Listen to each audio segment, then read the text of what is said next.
السلام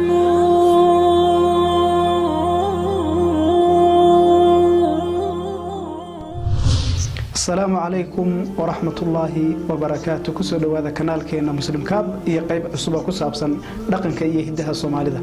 واحد جلسة وذوقتهم برنامج تبعض لا وكسابسن دقن كي يهدها أو كبحها إذا عد فيه وإذا لانت إذا أفرق الصومالية. مركانو أرجني أهمية دولية برنامج كاس.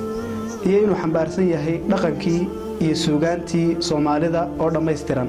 كاسو كله إنه دبرقة ونبهان إلا دبقة بتيه.